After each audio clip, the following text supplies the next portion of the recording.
La capsule numéro 4 de la théorie, c'est ici qu'on va voir les règles qui nous disent si on doit mettre un trait ou non.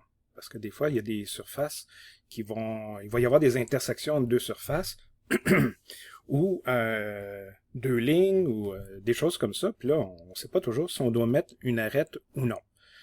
Et là, ce qu'on voit à l'écran en ce moment, c'est la figure numéro 24 qui se trouve à la page 27 des notes de cours, dans le cahier du participant là, que vous avez sur Léa. Dans cette image-là, ben, il y a plusieurs exemples de surfaces courbes, puis comment ils viennent toucher à d'autres surfaces, puis ça va expliquer si on doit mettre un trait ou non pour différencier les deux surfaces. Donc, on commence avec la première image, l'image A. On voit vraiment un bloc ici qui est, en fait, qui a un coin rond, comme ça, à cet endroit-là. Et là, ce qu'on voit, c'est qu'il n'y a pas d'arête dans aucune des vues ici. Pourquoi il n'y a pas d'arête? Si je vais chercher mon bouton ici, ben en fait, cette surface-là ici, hein, qui est courbe, dans le fond, il y a une transition lisse entre la surface plate, ici, puis la surface là. Hein, c'est une transition continue, c'est comme si c'était la même surface qui était simplement courbée. Hein, donc, ce coin-là ici est à peu près à cet endroit-là, puis vous voyez là, c'est à peu près à cet endroit-là de la ligne. Même chose de l'autre côté, si je change de couleur, on peut voir, si je regarde la transition ici, ben c'est la transition que je verrai ici. Mais vu que c'est continu, c'est lisse, il n'y a pas de coupure, il n'y a pas de cassure, bien, on ne mettrait pas de trait. Si on va à l'image B, là c'est le contraire, hein? C'est comme creusé, le coin est concave ici. Puis ce qu'on voit, dans le fond, la ligne qu'on voit ici, c'est tout simplement le coin coupant qu'on voit à cet endroit-là. On le voit un petit peu ici. Et si je regarde, donc c'est la ligne qui est ici comme ça. Si je vais voir la ligne en haut comme ça, ben ce que je vois, c'est le coin qui est coupant ici aussi. À cet endroit-là, c'est pas une transition douce, c'est pas une transition graduelle, c'est pas lisse. Il y a vraiment comme un coin et on doit montrer ce coin-là avec un trait. C'est pour ça qu'on voit les deux lignes apparaître. Un petit peu plus compliqué, si on vient voir l'image C ici, bien, si je regarde cette ligne-là, ben encore une fois, c'est le coin ici. Mais non seulement le coin, mais il y a toute une surface plate ici en arrière. Donc, c'est pour ça qu'à cet endroit-là, on voit une ligne. Si je change de couleur, bien, regardez cette zone-là ici et regardez cette zone-là. Hein, il y a des transitions douces. Transition douce, à peu près dans cette zone-là, à peu près dans cette zone-là. Ben là, il n'y a pas comme une interruption d'une surface et le début d'une autre. C'est une transition lisse, on ne met pas d'arête. Même chose à l'image D. Là, par exemple, cette ligne-là ici ne représente pas un coin coupant. Je vous l'avais déjà montré, quand on regarde une surface de côté, ce qu'on voit, c'est une ligne. Donc, cette surface-là, c'est ici. La surface qui est plane, ici, cette surface-là, qui est vraiment verticale, ben, on la voit comme une ligne. C'est pour ça que cette fois-ci, on va mettre un trait. Par contre, cette ligne-là représente le coin ici et aussi la surface plate. On continue avec l'image E ici. Là, comme vous voyez, j'ai un cylindre dans ma vue de haut. Donc, dans ma vue de côté, je vois un rectangle et j'ai mon axe de rotation ici, ma ligne d'axe, qui me montre que c'est un élément cylindrique. Et là, j'ai comme un bloc qui a été rentré sur le côté. Mais le bloc n'est pas aussi large que le cercle. Alors, qu'est-ce qui arrive? Ben, à l'endroit où le bloc s'enfonce dans le cylindre, j'ai vraiment des traits comme ça. Je vois vraiment, ça c'est mon intersection ici, mon intersection là. Vous voyez vraiment que c'est pas une transition douce, je pars d'une ligne plate et tout d'un coup, paf, je tombe sur une ligne courbe. Il n'y a pas de transition douce comme j'en aurais ici en haut. Donc, si c'est coupant comme ça, c'est brutal, hein? Un instant, j'ai une surface plane et soudainement, de l'autre côté de ma ligne, j'ai une surface courbe. Bien ici, je vais avoir un trait qui va représenter ça dans cette image-là. Et bien sûr, cette ligne-là ici, bien dans le fond, c'est le dessus de ma surface, comme ça.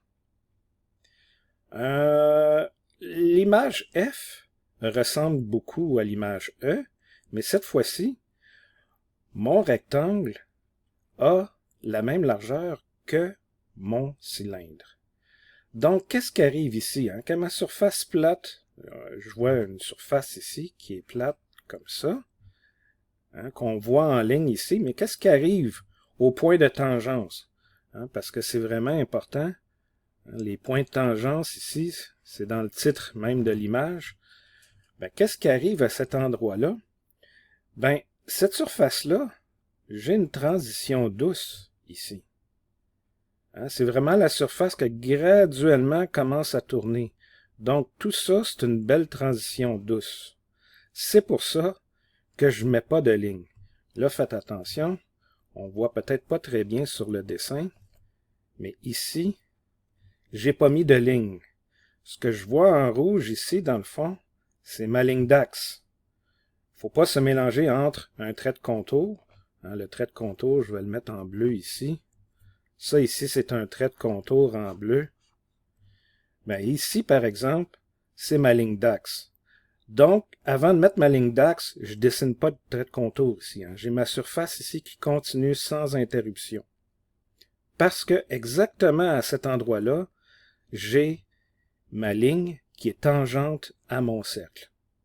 Ça, va falloir s'habituer à ça. Ça arrive souvent qu'on va avoir des lignes tangentes.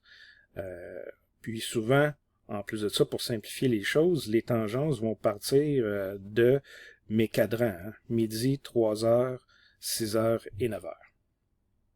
Un petit peu plus compliqué, l'image G ici à côté. Mais là, c'est spécial.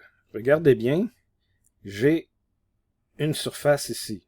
Une surface comme ça, mais directement au point A. Hein, on voit la lettre A ici. Ma ligne qui est comme ça est tangente à mon cercle. Donc, il y a une transition lisse, comme ça. Dans cette direction-là, il y a vraiment une transition lisse. Cette transition-là, ben, le point de tangence est ici. C'est pour ça, si je fais ma ligne bleue pour mon trait de contour arrête ici. Si mon trait de contour arrête là, ben le reste, il n'y a pas de ligne. Là, encore une fois, attention, on a voulu attirer votre attention sur les petits pointillés ici. Ces petits pointillés-là, faut pas les dessiner. Hein, c'était juste pour attirer votre attention sur cette transition, sur la distance, dans le fond, qu'on a entre le point A et le cadran 6 heures ici, hein, ce cadran-là.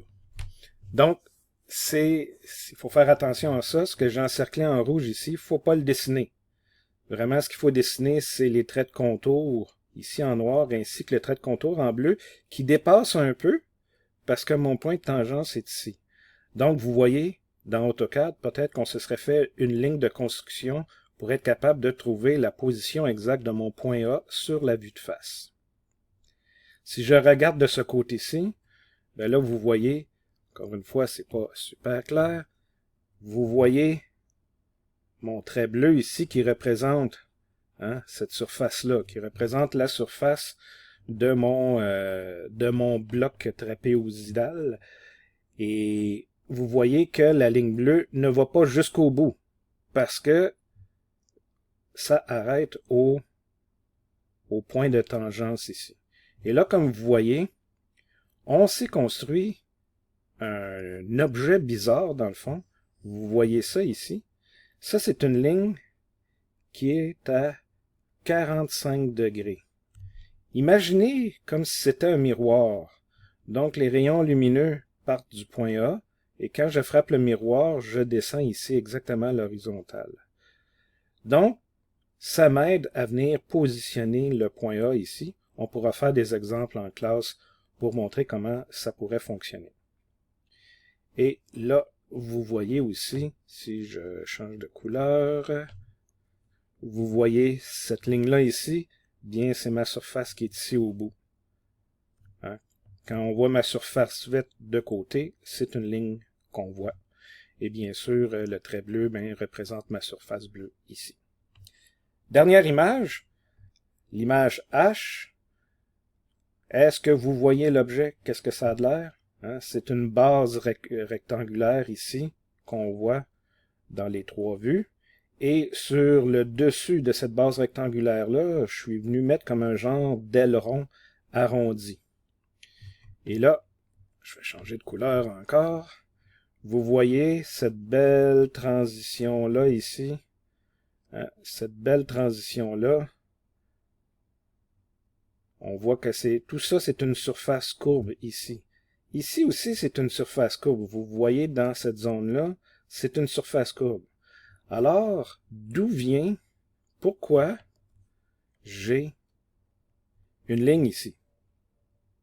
Tout simplement parce que la ligne ici, j'ai un petit bout qui est vertical. C'est tout simplement ça. C'est pour montrer la petite surface verticale que j'ai. Mais puisque tout ça ici est une belle transition lisse tout le long, c'est pour ça que je vois aucune transition dans ce coin-là ici.